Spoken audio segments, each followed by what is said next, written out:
Prince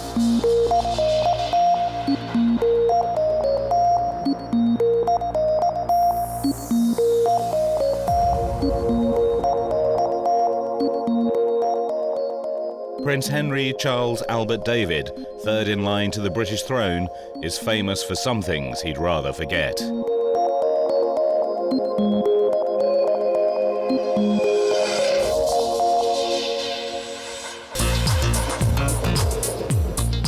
Unlike his brother William, Harry has seen his life played out in a series of sensational headlines. There was that distinctly unregal fracas with a photographer outside a London nightclub.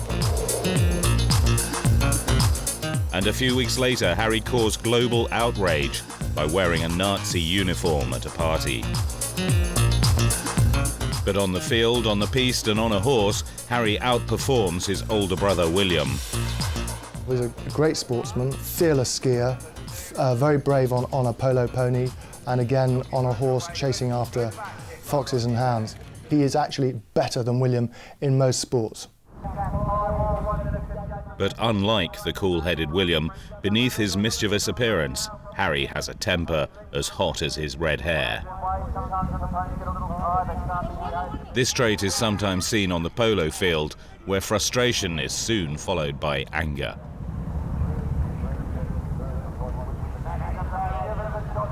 Harry's occasional displays of tantrums and swearing at the Beaufort Polo Club have embarrassed his father, Prince Charles. He also has a quick temper, but Harry's wilder streak is inherited from his mother's Spencer family genes. There are some definite Spencer traits in him. You've only got to look at that sandy hair of his, where it inherits straight from his uncle, Charles Spencer.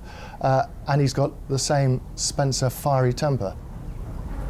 He's on a short fuse most of the time, and if he's provoked by the sight of photographers or the paparazzi hanging around, he can fly off the handle. As long as he's getting his own way, Harry's quite happy. It's when he's compromised, when he's told to do things that he doesn't particularly want to do, that's when the temper comes to the fore. Charles scarcely knows what to do about his younger son's behaviour. There have been rumours of heated rows and angry telephone calls. There have been arguments over Harry's friends and their influence. Even his polo pals have come under fire. But Harry remains loyal to his friends in one of the few areas of his life where he feels successful. Well played, Harry. And then also had a brilliant game, Mr. Harry Wales. He's rarely praised for anything else, so he treasures prizes won on the polo field. Harry remains a difficult character whose unruly conduct often damages his reputation. I think Harry gets pushed to the limit, and events, and maybe of his own making admittedly, happen to him that push him to the limit. He's constantly followed, he's constantly photographed when he's meant to be enjoying his own time and is meant to be relaxing. And there are obviously parts of his character that we don't always see. He wants to be noticed. I think he enjoys being noticed, but I think he also loves the fact that it doesn't matter what he does because, in a way, he's not important. Although, serious people will tell you, but he's only 3 heartbeats away from the throne. Well, he is, but no one expects him seriously to actually reach it. Another area where Harry finds similar company is among the hunting set. Like William, he rides with the prestigious Beaufort hunt. Charles and Camilla are also members of this hunt. Among the other riders is their friend Captain Simon Tomlinson, a wealthy Gloucestershire landowner. Tomlinson, in the red trousers, is also the chairman of the Beaufort Polo Club, where Charles, William and Harry play. Tomlinson's sons are in Harry's social set. He's mixing with young people from a similar background. They hunt, they're moneyed, their parents are friends of the royals themselves. There's a lot of privilege, they all went to decent public schools. He hangs around very much with that kind of group of people. So we've got people who are members of the Beaufort Hunt. They played polo in Cirencester Park in the summer. They ski. They're all well-to-do young folk. and he's more comfortable in them. I don't know how many friends he's got from the other side of the tracks, but I will wager very, very few. Secure in the gilded circle of accepted companions is Luke Tomlinson, an England polo player.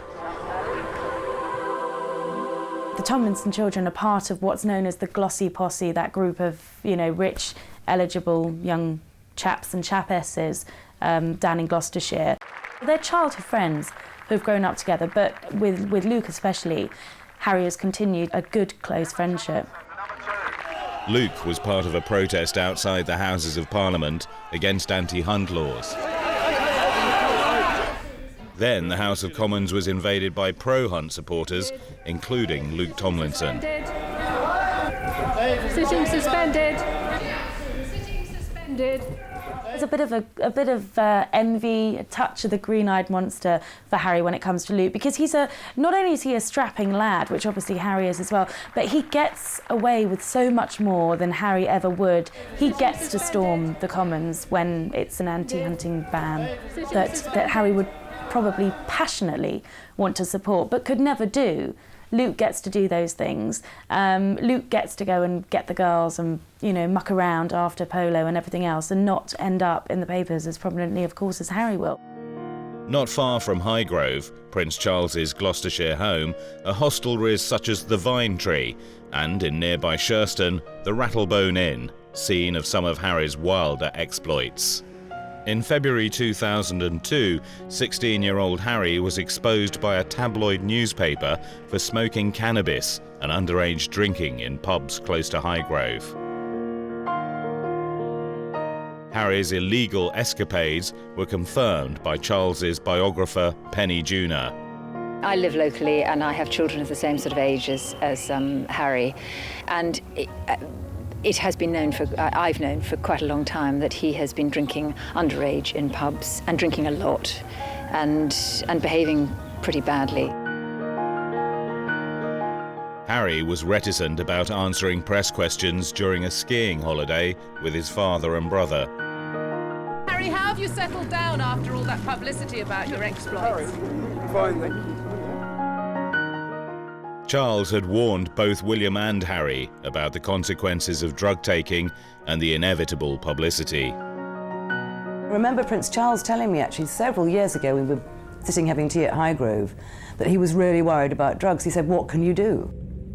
Because the minute William and Harry get anywhere near drugs, it's going to be all over the press, which is exactly what happened. Some of Harry's reckless in-crowd have led him astray. He has a rent-a-mob group of friends who drink with him and smoke with him and hang out with him. He surrounds himself with quite vacuous people. It's all part of Harry's hedonistic lifestyle. Part of Harry's problem is the gang who's around him. If the royal advisors can do anything, they would be well advised to split him away from these malign influences. Among the best known is Harry's raffish second cousin, Freddie Windsor, who enjoys publicity and courts the media. And Camilla's son, Tom Parker Bowles. Like Freddie, he was caught out taking drugs. And the Prince's joker pal, Guy Pelly, blamed for Harry's bad habits. Everything that Guy Pelly has been in the papers for would suggest very strongly that he is a bad, bad influence on the princes. He is the first one to strip, the first one to moon, the first one to neck a yard of ale. He will do all those things, and because of that, William and Harry and everyone else that know him adore him. But I actually know through friends of William and Harry's that Guy Pelly is probably one of the most loyal friends to both of them. Guy shouldered the blame for Harry when he was caught out over the whole cannabis smoking fiasco. He was the one that took responsibility for that and said that it was him who had introduced the prince and therefore it is my fault. And it's interesting that Charles has never said to either William or Harry, he's to be outcast from your circle of friends. And Charles has done that in the past. He's done it with Tom Parker Bowles, he's done it with Freddie Windsor. He has done it, but he's never done it with Guy Pelly. The trouble with Harry is he's probably influenced by the last person who said anything to him. And so he tends to be influenced by his peers. And if his peers lead him into trouble, then he's going to get into trouble. As Harry's conduct worsened, Charles and his staff were faced with an escalating damage control problem. More bad behaviour meant more bad publicity and more criticism.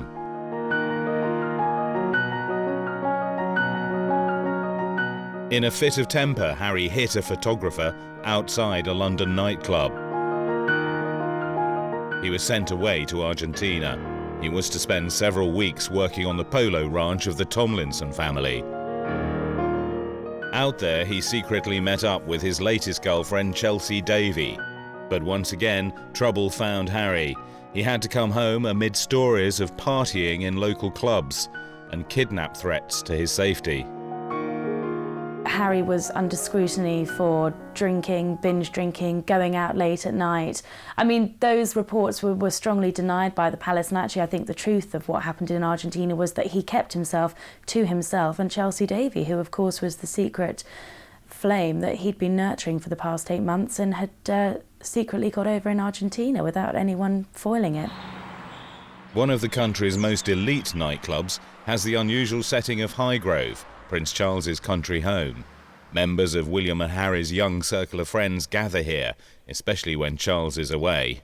This is the location of Club H. The Club H is actually a physical place. It was the cellars underneath Highgrove that Charles had converted into a playroom for the boys a few years ago, which as they got older, they decided to turn more into a nightclub. So they had a music system put in, there's a bar down there, and it became a regular fixture for them on a Saturday night. They would bring their friends around there, they would party there, and all sorts of nefarious things went on there. The Prince of Wales did turn a blind eye to it, except when the music was too loud, and that's about the only time he really took much interest in what was going on. And when he wasn't there, I think the boys were able to do pretty much what they like, inviting who they like round there. Church Farm, West Littleton in Wiltshire, is the country home of Princess Anne's former boyfriend, Richard Meade. An Olympic gold medalist, Meade has stayed in favour as part of the Royal Hunting, Shooting and Fishing Circle. William and Harry were invited to Meade's son Harry's 22nd birthday party. The princes chose their colonials and natives themed costumes from a local fancy dress shop. William picked a leopard skin outfit, Harry an Afrika Korps Nazi uniform complete with a swastika. One of the 400 party guests took a sneak picture of Harry and sold it to the press. Harry was widely condemned for his insensitivity. William became embroiled in the row. William was in the shop with him at the time, apparently, when he chose this costume, and it also didn't occur to William to say, Harry, that's perhaps not in the best taste. Why don't you go for a different colonial outfit? Why would William, who is a mature young man, have allowed Harry to dress in that German officer's uniform? It was a naive thing to do, and William could have said, oh, hang on a bit, think about this. He simply didn't think. I think there is a thoughtlessness about many of his actions. He doesn't seem to appreciate yet that what he does actually matters. If it had been one of his friends who dressed up in a German uniform, it wouldn't have mattered at all. But it's because it's Prince Harry, it's because he's the third in line to the throne, he has to be responsible, and at the moment he isn't. Harry's friends came under press criticism for their wealthy backgrounds, lack of purpose, and loutish conduct. A guest at the Meade party revealed that Guy Pelly, dressed as the Queen in a blue dress, grey wig and crown, told a risque joke about her. When Harry was at this party and larking around and just about to laugh at Guy Pelly's alleged joke about the Queen, it was William that shot him the very fiery glance to say, watch it. Harry's Nazi gaffe, made near the 60th anniversary of the liberation of Auschwitz, prompted calls for a televised apology, but Charles felt that a two-line statement issued by his office was enough. Harry would have been well advised to have made a much more public, heartfelt apology for his gaffe in wearing a Nazi uniform. It wasn't a press-driven story. There was genuine outrage around the world at what he did. It was a big mistake, and I think he could have come out and said something publicly, or perhaps Prince Charles could have done. Charles remained on holiday at Birkhall in Scotland, planning his marriage to Camilla. Had Harry's lack of support from Charles been part of his problems? I think he could have had a lot more guidance, especially from his father. Harry's on a gap year at the moment, and a very unstructured gap year. You would expect that there would be a father figure there to help him plan the next few months of this year off. And he seems to have spent so much of it on his own, and I think that's got to be a major cause for him going off the rails, because he hasn't had the guidance there. Harry had to atone for his offence. He was ordered to spend time swilling out the pigs on one of his father's farms. As a child, Harry showed two sides. The shepherd with the angelic face was also a little rascal who poked out his tongue. Holiday photo calls tested his patience. He had to behave at kindergarten, but palace balcony appearances were an excuse for showing off. Harry showed an early interest in sport and enjoyed annual family skiing holidays. He was taken to polo matches. He learned to swim in warm Spanish waters.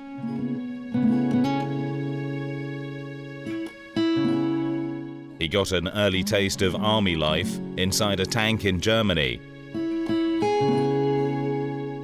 There were holidays in exotic locations.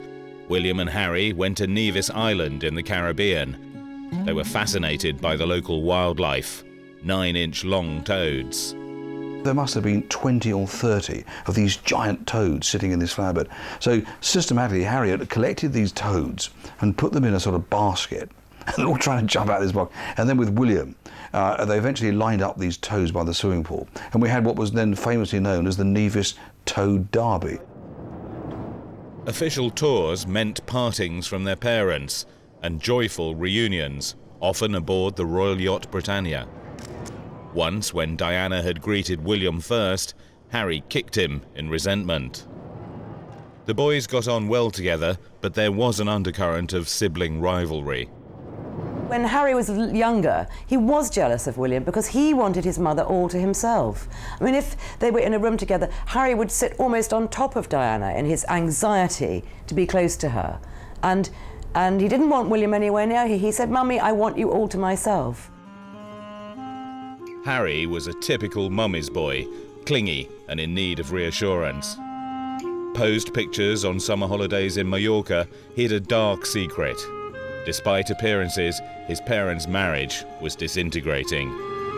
Diana would soon take her sons on trips away from Charles. With a welcoming hug, she would be the parent to greet them at school. Caribbean holidays gave Diana the chance to make Harry feel special. These boyhood moments must be among his most treasured memories of her. He was still a child when she died. He was a terribly affectionate little boy, always wrapped around his mother, sneaking into her bed early in the morning for a cuddle, and I think that's what he desperately, desperately needs, and I hope now that he's found it. She worried because he was the number two, that he would be the one who would be overlooked. Everything would come to William. William was the one they were grooming for the future. And it was that one of the reasons why Diana used to say to me and others that she wanted to involve Harry in William's life, and it carries on to this day. William rarely does photo calls on his own. Harry is always drawn into those because she didn't want him to be constantly overlooked. Oh, he's the spare, he doesn't count. She wanted him to count, and Prince Charles has taken that on board. That policy of making Harry feel important sometimes upset William. He began to see Harry as a rival, especially on skis. There was a lot of jealousy. I think at one stage William stomped off in a tantrum because he wasn't feeling well, he had flu, and there was Harry doing really well on his skis, and William kept falling over, so he just stomped off. Harry had a natural affinity with sport. The sporting star of the family is definitely Harry, and it always has been, and that used to really irritate William because he would see his younger brother better on the skis than he was. And Harry was fearless. You see, Harry is fearless.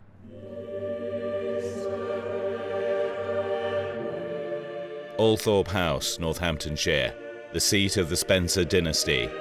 Diana is buried on an island in the estate. At her funeral, her brother, the current Earl, vowed that the Spencers, the blood family, would take care of William and Harry. Their maternal line is more aristocratic than the royal family's Germanic House of Windsor. When Diana was 14, her father inherited the title Earl Spencer and Althorp with its rich heritage. Ancestral portraits grace the rooms of Diana's home before her royal marriage. At 16, and still a schoolgirl, she showed Prince Charles the family portrait gallery. Like her grandmother Cynthia, she was very much a Spencer and proud of her family's status. Throughout her troubled life in the royal family, she never forgot that she was the daughter of an English earl with a flawless pedigree. I think there's no doubt that in the royal game, if you've got an impeccable bloodline of your own, it puts you at an advantage. Because the way the English system still very much works, where royalty is concerned, is that your status at birth is still what counts to an extraordinary degree.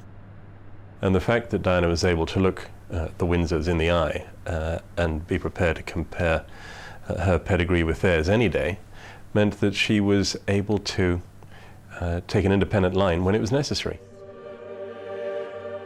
Her mother Frances, her red-haired brother Charles, then an Eaton schoolboy, and her married sisters Sarah and Jane all watched Diana's splendid wedding to Prince Charles in 1981. This was the dynasty's greatest triumph. 20-year-old Diana united the Spencers with the royal family. Her father had survived serious illness to enjoy his proudest day. 2 years after William, Diana gave birth to Harry in 1984. The couple now had an heir and a spare. Charles, who had wanted a girl, said, "Oh, it's a boy, and he's even got rusty hair." A friend of mine had gone to see Harry, and there he was with his red hair, which Prince Charles apparently didn't like. And she was cuddling him and saying, "He's my little Spencer now." And he does have the looks of the Spencers. Eversfield Manor in Devon was the home of Diana's most famous lover, Major James Hewitt. She admitted their affair on television. A legend has spread that Harry is red-haired Hewitt's son. Ken Wharf, her bodyguard during her 5-year romance with Hewitt, is among those who know the truth. What we saw after the birth of Harry was a lot of speculation and rumour that Harry was the son of James Hewitt. Well, statistically, we know that was impossible. I know personally it wasn't, because the princess told me so, and I think really that's where the matter ends. The story will never ever go away. The copper-haired Hewitt, sandy-haired Harry, the dates and everything. Everyone thinks he's got to be Hewitt's son. Also, there are some physical characteristics which I would commend to you, but particularly one. Harry, his brother, his father, and his grandfather, Prince Philip, share one thing in common. They all have sausage fingers. In 2004, at the opening of the Diana Memorial Fountain in London's Hyde Park, the Spencers and the Windsors met for the first time since Diana's funeral. Earl Spencer greeted William and Harry. Despite his vow at Diana's funeral, he'd been unable to protect Harry from gossip and innuendo. He is terribly hurt by all these revelations that keep coming out about his mother, the endless books, the videotapes, all the allegations that keep coming out. The latest one is that Prince Charles lost all interest romantically in his wife after Harry was born. How do you think that makes Harry feel? Apart from that, Harry has had to live with these stories that he's James Hewitt's son, which he most certainly is not. He just happens to have red hair, just like all his cousins on the Spencer side of the family. So poor Harry is a tormented young man. The Queen praised Diana. I cannot forget, and nor can those of us here today who knew her much more personally, as sister, wife, mother, or daughter-in-law, the Diana who made such an impact on our lives. Of course, there were difficult times, but memories mellow with the passing of the years. I remember especially the happiness she gave to my 2 grandsons. William was 15 and Harry almost 13 when they walked behind their mother's coffin in view of the watching world. To find that your mother's died suddenly in a car crash in Paris would be difficult for anybody. The very fact that Harry at that time was in his early teens would have been doubly difficult, and to do so publicly in front of a global media circus. But I think this was a classic case of Harry grieving the loss of somebody that was crucially important to his life. More than anyone else, Tiggy Legg Burke, the prince's nanny, helped them through the darkest phase of their loss and grief. Tiggy was pivotal because she looked after the boys. As soon as they came down from Scotland and the funeral was over, they went to Highgrove, and that week, which must have been one of the most difficult weeks of their lives, Tiggy was there, and she took them out, anything to distract them, because they loved Tiggy very much and still do. And in fact, Tiggy's the only person that Harry will really listen to. Tiggy had been brought in to look after the boys when their parents separated, and Charles was frequently away. She took Harry abseiling in Wales. Diana resented her role. Diana used to get really annoyed with Tiggy because she felt Tiggy wasn't looking after the boys properly, and she let Harry abseil down a rock in Wales without a protective helmet, and she was furious. But basically, she loathed Tiggy. Which is actually completely understandable because she saw that Tiggy was usurping her position as a mother. Just a few months after their mother's death, Charles took the boys to Canada. The visit was a new experience for them. William, emerging as the royal family's pin-up prince, looked far more mature than young Harry. William received a pop star's reception and was beginning to enjoy his popularity. Harry had already made a trip, just with Charles, to Swaziland. Clearly a child who still needed his father, he relished the change of continent, climate and customs, although Charles was not too sure about the local brew. All this took Harry's mind off his terrible loss. Harry loved it. Suddenly he was the centre of attention. There was no William there to make him feel second best. He was the centre of attention, and he lived up to it really well, and it was a big treat for him. It was organised to take Harry's mind off what had happened and give him something to look forward to. The Spice Girls were there too. When they were younger, Harry and William loved the Spice Girls, and William even had a poster of them in his room at Eaton. And again, to kind of cheer them up, Charles invited the Spice Girls to Highgrove, and they went in a helicopter. And when they got there, they were very bouncy, and they ran up to William and Harry's bedroom and bounced on the beds with them. This was Harry's treat. Sport provided a focus for Harry. Skiing appealed to his daredevil nature. Not quite as academic as William, Harry also loved football, rugby, cricket, swimming, athletics, and, of course, polo. He tried tobogganing in the Swiss Alps and quad biking on the Colorado ranch of film star Goldie Hawn.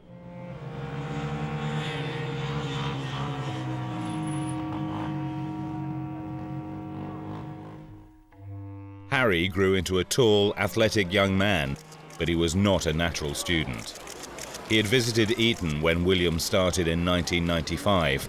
Harry followed 3 years later. Both boys relied heavily on their housemaster, Dr. Andrew Gailey. Diana had many reservations about Harry going to Eton, not least because William had quite a difficult few years there. He found it difficult to make friends and he felt very isolated. Diana, being the protective maternal figure that she was, obviously had concerns that Harry would also go through that feeling of isolation, but also she was very aware that she didn't have an academic son. Founded in 1440, Eton is England's leading independent school. It has a uniform dating from 1820 and many ancient traditions. As at their prep school, Harry followed in William's footsteps.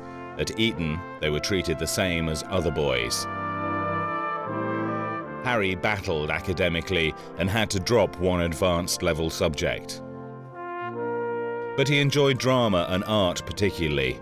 William made a success of Eton, but was the decision to send Harry there the right one? Harry had a tough time at school. He He was sent really to the wrong school. Eton's an intellectual hothouse. Harry is not an intellectual.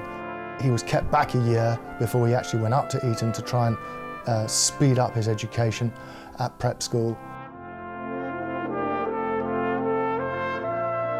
I recall hearing soon after he arrived, he'd made friends with a young guy who'd also just arrived, who had not had a successful test in some particular test they were doing. This boy said to Harry one day, "You don't know what it's like to be bottom of the class," to which Harry said with great alacrity, "Well, you don't know what it's like to be bottom of the school." And I think that tells you everything you need to know about how he struggled at Eton. Like Charles, Harry enjoyed school plays. Dressing up appealed to the creative side in him, but he didn't learn the difference between costumes like these, which were acceptable, and the Nazi outfit, which was not. That incident raised questions about his schooling. Was this a bad day for Eton?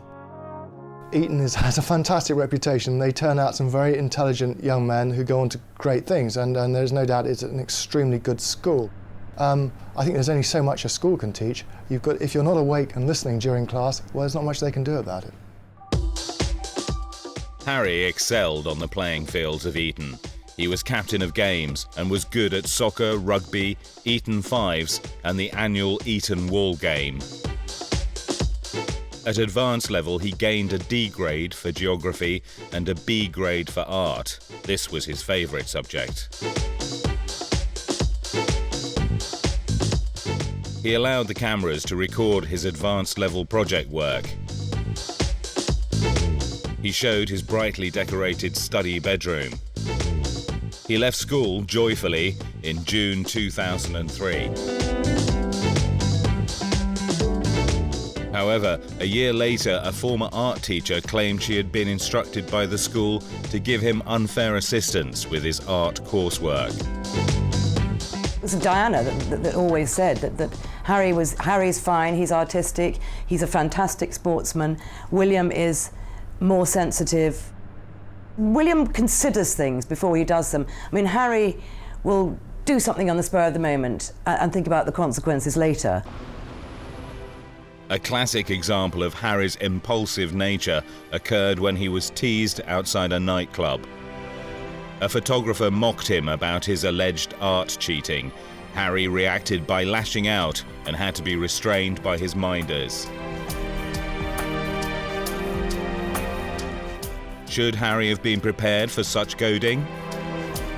He was full of booze. He was angry that they were there. I mean, utterly naive, because he knew that there were going to be photographers outside that club, and he just came out. He couldn't control himself, and 20 years of being aware of these bloody photographers, he went out like a rocket. And I remember saying at the time that this was the actions of a young man that had come to the end of his patience. He's witnessed this with his mother. You had his own uncle say in that marvellous eulogy that the press, in his view, were in some ways responsible for her death. Now, all this history that builds up inside his head must surely play a part and in some way explain why he reacted in that way. The only way out of this is to sort of leave the club. Whatever your feelings, whatever your views, is actually to give that amazing smile and that wave, because that's the one thing the media don't want. What Harry did was give them that amazing opportunity for the different picture. So therefore, he effectively played right into their hands.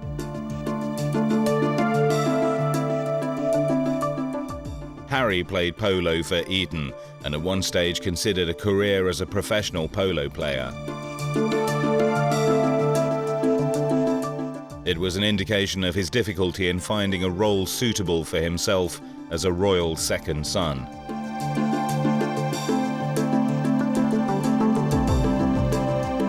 Other princes in the past have been in similar positions. Of particular interest to Harry is his uncle Andrew, Duke of York. In far-off days before the Queen had to worry about her family's marriages and divorces, and Charles seemed the perfect heir, her second son Andrew looked like the problem child. I do recall Andrew being a bit of a problem. Around the time he was about 16, he famously went off to Los Angeles. I think it was his first taste of foreign work on behalf of the royals, and he decided to let off a fire extinguisher at a group of press photographers and covered them in foam head to foot. I mean, it's a very embarrassing incident, and it did a lot of damage, incidentally, to the equipment. But that was an early marker, one, on his behaviour, but it sent out a message to the Queen. She realised that her second son was going to have to be reined in, and he was reined in. What they did with Andrew? Quite simple. They put him in the Navy. Andrew left Gordonston School in Scotland for naval training. He became a helicopter pilot. He married and divorced Sarah Ferguson, but the couple remained friends for the sake of their daughters Beatrice and Eugenie. Have their cousins William and Harry been damaged by their parents' bitter split? I think the Queen does worry about her grandsons. She's extremely close to them.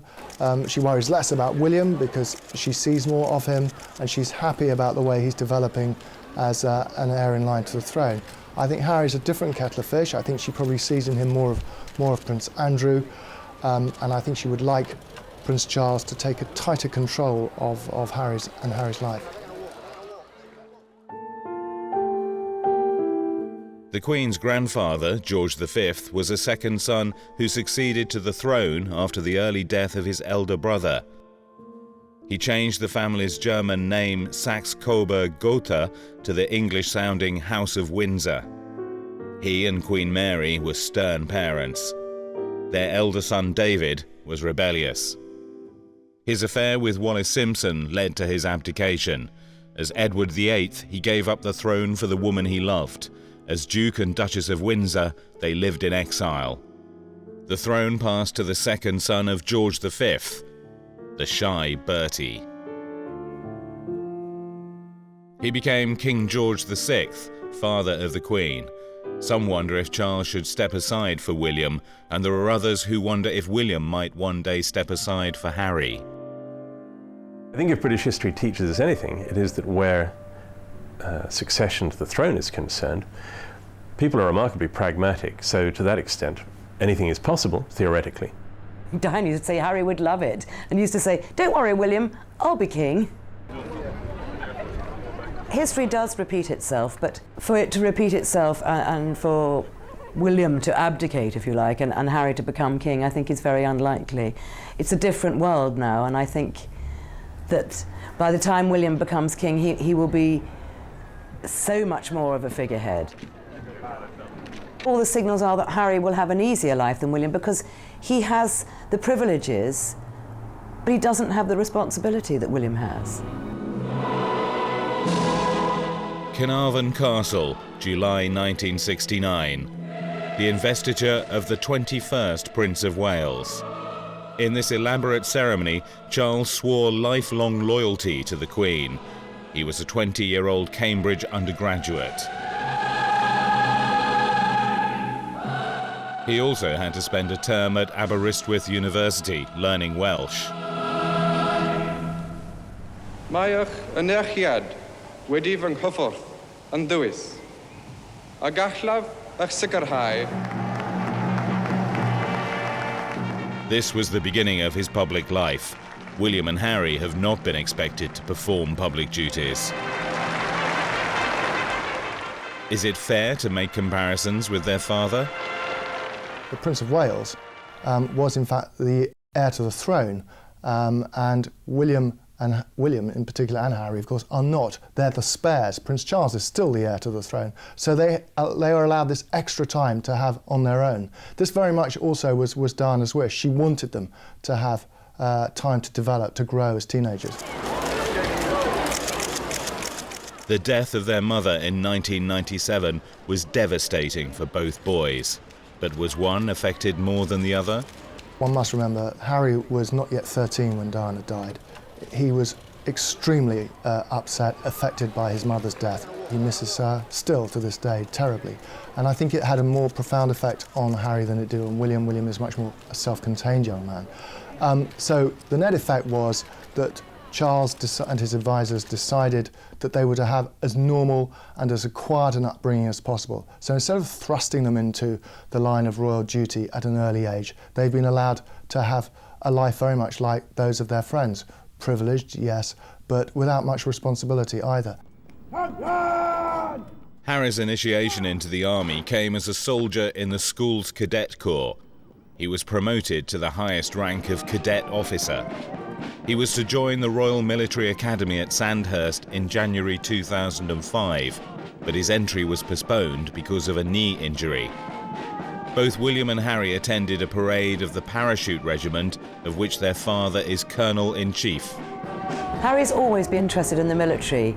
That's what Diana was explaining to me. Harry will be fine because he's always loved the military. He loves castles and pomp and soldiers. And when he was a little kid, he had a complete camouflage outfit made for him and wouldn't take it off.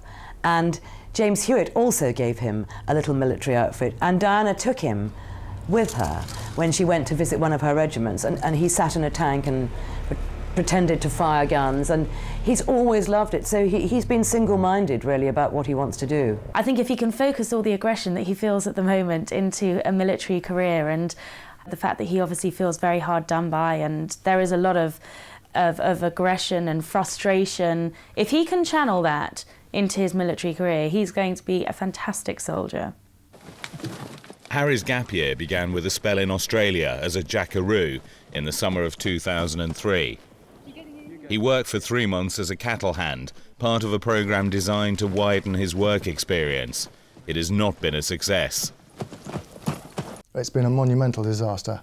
A gap year is a year, a gap year. It says it's all there in the title. Harry's having a gap 2 years. I've never heard of a gap 2 years before.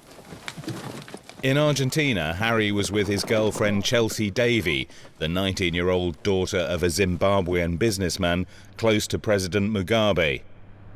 Is Harry really such a worry? There are concerns within the royal household at Harry's immaturity. He is an immature, he's a young 20, if you like.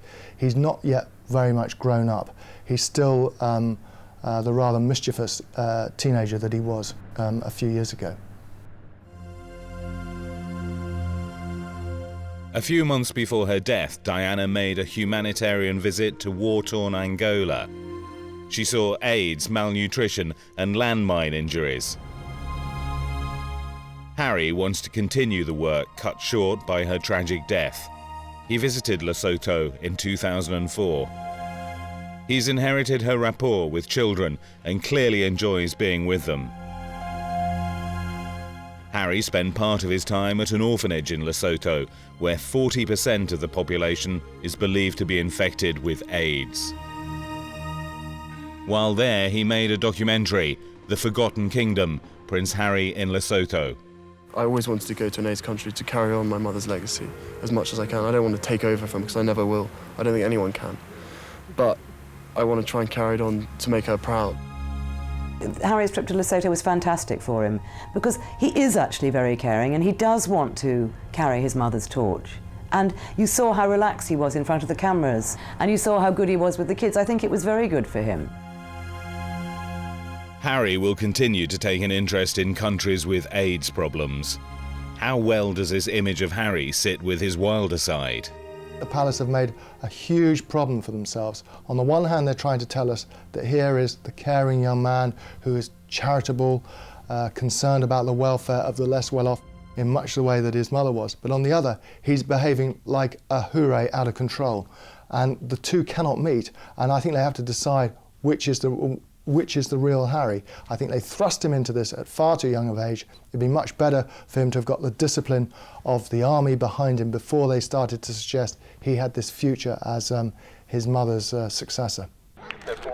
Is Harry the wild card in the royal family? A rich young man with a playboy image? Or the screwed-up kid who still misses his mother and mixes in bad circles?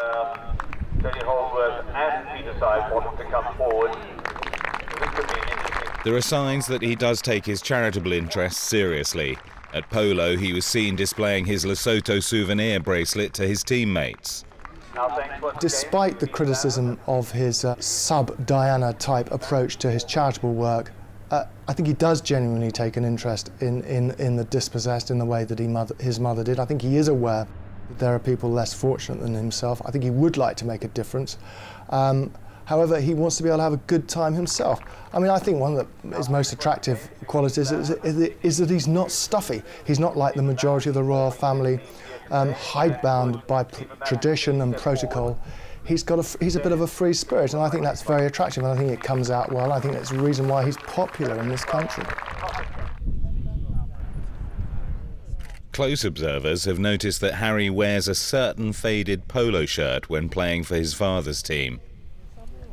Harry and William and Prince Charles have a polo team, the Highgrove polo team, and they have red and purple shirts. And Harry has a particular shirt that he likes because every time he's worn it, they've won. And it's very washed out and sort of ragged looking, but that's what he likes to do. He thinks it's a lucky shirt, so he always wears it. And Harry has it hanging out. When you see Harry on the polo field, he looks smart because he's so tall, but he's always got something little bit of trendiness about him. He's not nearly as good looking as William, but he is sexy and he's attractive because you can see the fun in him. As in most other things, the brothers have a different approach to polo. It could almost be a metaphor for their differences in personality. Harry is totally fearless, almost reckless, just gallops into the fray. But William sort of hangs back and is more cautious. But their polo manager said to me that William thinks about the game more. So really it ends up that they're both sort of fairly equal when it comes to their ranking on the polo field. The royal family operates a ranking procedure among its members. Harry's occasional arrogance might be a cover for feelings of insecurity. Harry's always felt second best. The Queen Mother in particular, if the boys walked into the room, she'd say, "William, come and sit here." And William would be next to the Queen Mother and Harry would just be forgotten. And in order to compensate for that feeling of being second best, he's become more boisterous, better at sport, funnier, naughtier. Harry is very much his own person, easier going than the more self-contained William. He gets on well with cousins Beatrice and Eugenie and Peter and Zara Phillips. He's much more open and accessible than William. If we want to deal with William, we have to go through intermediaries. With Harry, you can say, "Oh, look, Harry, could you just do this?" And he'll go, "Oh, all right then," you know, or "I'll think about it," or you can deal directly with Harry. And sometimes I've noticed at the polo, when the game's finished and we're all filing stories, Harry will come over and sit down on the grass beside you and watch everybody filing, and nobody, you know, annoys him or hassles him or says anything to him, and he's just easygoing. Whereas William is very uptight, very private, very wary of the media. There is very little to separate William and Harry except this one. The one distinction between them is William's ability to keep his life private and out of the headlines. He learnt that from an early age, I think because he was that much older when his parents were going through their terrible times in the 1990s. He resolved not to allow his life to become tabloid fodder, if you like, in the way that his mothers and fathers had. Charles has been blamed for Harry's frequent misdemeanours. Has he really neglected his parental duties? Prince Charles isn't the strongest of parents, and he's always said, you know, anything for a peaceful life, what can I do? But I think that when the ground rules should have been laid with William and Harry was the time that Charles and Diana were having terrible problems within their marriage, and I think it's too late now. I think he could have had a lot more guidance, especially from his father. He has veered off the rails because he hasn't had the father figure there all the time when he's needed him. Harry's misbehaviour needs to be curbed if he's to develop into a reliable support for Charles and William in their time as kings. The omens have not been good. How can he be turned around? I think there is enough resource within the royal family and probably somewhere deep within Harry that will pull him back. I don't think he's going to run off and become a dissolute young man. I think he will be brought back, and I think it'll be the army that does it to him. I think it'll instill the discipline that at the moment he lacks. These are the sons of a flawed father and a fated mother. William is preparing himself for his destiny as king. But does a fault line run through Harry's personality? Only time will tell.